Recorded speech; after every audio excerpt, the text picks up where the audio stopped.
Hello friends, అందరికీ నమస్కారం. Friends, ఈ వీడియోలో ఇప్పుడిప్పుడే తెలుగు రాష్ట్రాలకు సంబంధించిన వెదర్ అప్డేట్ రావడం జరిగిందండి. మళ్ళీ వర్షాలు అయితే ప్రారంభం కాబోతున్నాయి. మంచు ఒక పక్క, వర్షం ఒక పక్క, రెండు దబిడిదిబిడే. కాబట్టి వీడియోని మాత్రం ఎక్కడ స్కిప్ చేయకుండా పూర్తిగా చూడండి.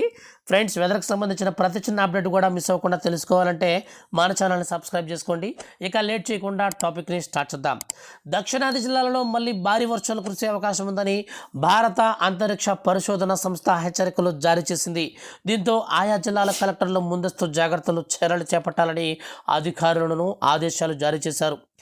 ఈ యొక్క హెచ్చరికలతో పాటుగా అధికారులు ఈ యొక్క గడిచినటువంటి 18-19 తేదీల్లో కుండపోత వర్షాలకు అతలాకుతలమైనటువంటి తుత్తుకుడి, తిరువన్మలై జిల్లాలలో మళ్ళీ భారీ వర్షం కురుస్తుందని ప్రకటించడంతో ఆ జిల్లాల ప్రజలు ఆందోళన చెందుతున్నారు. అయితే మునుపటిలాగా వర్ష వ్యవస్థానికి తావులేదని, కొన్ని చోట్ల మాత్రమే భారీ వర్షాలు కురుస్తాయని వాతావరణ పరిశోధన కేంద్ర అధికారులు చెబుతున్నారు.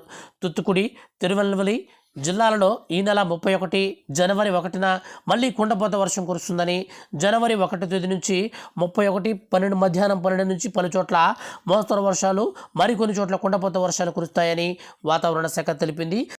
తూర్పు గాలుల వేగం వల్ల రాష్ట్ర వ్యాప్తంగా పలు చోట్ల మనకు తేలికపాటి జల్లులు అనేవి కురుస్తున్నాయని, రాబోయేటువంటి మరో 2 రోజుల పాటు దక్షిణ కోస్తా జిల్లాలలో పలు చోట్ల పుదుచ్చేరి, కరైకల్ ప్రాంతంలో మోస్తరుగా వర్షం కురిసే అవకాశం ఉంది. దక్షిణాది జిల్లాలలో భారీ వర్షం సూచనలు వెలువడంతో ఆయా జిల్లాల కలెక్టర్లు, అధికారులు కూడా అప్రమత్తమవుతున్నారు. సో దీంతో పాటుగా మన యొక్క ఆంధ్రప్రదేశ్ కోస్తా తీరం వెంబడి మనకు పలు చోట్ల ఏదైతే రాయలసీమ కోస్తా జిల్లాలు ఉన్నాయో వాటిల్లో మనకు పలు చోట్ల ఒక మోస్తరు వర్షాలు అయితే కురిసే అవకాశం ఉందండి. ఇకపోతే మనకు తెలంగాణలో చూసుకున్నట్లయితే చలి పులి పంజా విసురుతుందండి. సో చలి చాలా వరకు మనకి ఎక్కువగా ఉంటుంది, పొగమంచు కమ్మేస్తుంది. దాదాపు 7 అయినా కానీ సూర్యుడు కూడా కనిపించడం లేదనమాట. సో ఇట్లా ఉంది. సో ఈ యొక్క పరిస్థితులను బట్టి బయటికి వెళ్ళే వాళ్ళు చాలా జాగ్రత్తగా వెళ్ళాలి. వాహనాల్లో డ్రైవింగ్ చేసేవాళ్ళు కూడా దయచేసి మీరైతే కొంచెం జాగ్రత్తలు అయితే పాటించండి. ఈ విధంగా మనకు వాతావరణం ఉంది కాబట్టి ఎప్పటికప్పుడు ఈ యొక్క వాతావరణంలో ఏ చిన్న మార్పు జరిగినా నేను మీకు వీడియో చేసి తెలియజేస్తాను.